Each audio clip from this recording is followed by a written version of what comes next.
ఇటీవల సిద్దిపేట పట్టణంలోని నరసాపూర్ చౌరస్తాలో బోదాసు శ్రీనివాస హత్య కేసును పోలీసులు ఛేదించారు.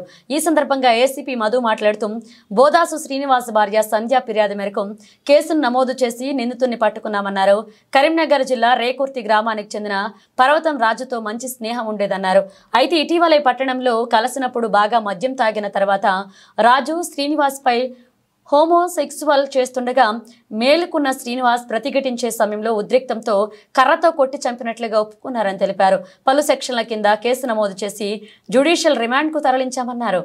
19వ తారీఖు ఈ నెల సిద్దిపేటలో నర్సాపూర్ చౌరస్తాలో బోదాసు శ్రీనివాస్లో పర్వతం రాజు కర్రతో కొట్టి హత్య చేయడం జరిగింది. దీనికంటే ముందు పర్వతం రాజుకు మృతుడు శ్రీనివాస్కు ఇద్దరి మధ్యన స్నేహం కలదు. అయితే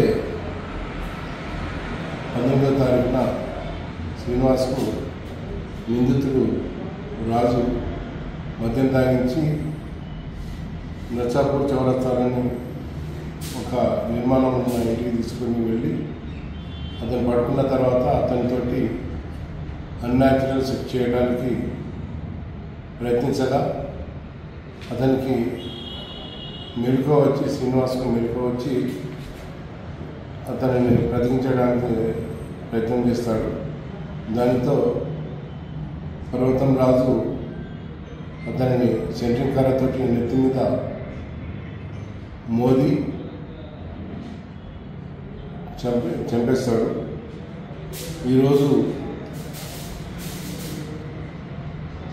సిద్దిపేటలోని పాత బస్టాండ్ ఏరియాలో నిందితుడు అనుమానాస్పదంగా తిరుగుతుండగా పోలీసులకు అనుమానం వచ్చి అతనిని పట్టుకొని విచారించగా అతను తన నేరాన్ని అంగీకరించినాడు. అతనిని వెంటనే అరెస్ట్ చేసేసి కోర్టులో హాజరుపరచడం జరుగుతుంది. నిందితునికి ఇంతకుముందు కూడా కరీంనగర్ రూరల్ పోలీస్ స్టేషన్లో, వన్ టౌన్ పోలీస్ స్టేషన్లో కూడా కేసులు ఉన్నాయి. దానికి ఇంతకుముందు కూడా నేర చరిత్ర కలదు.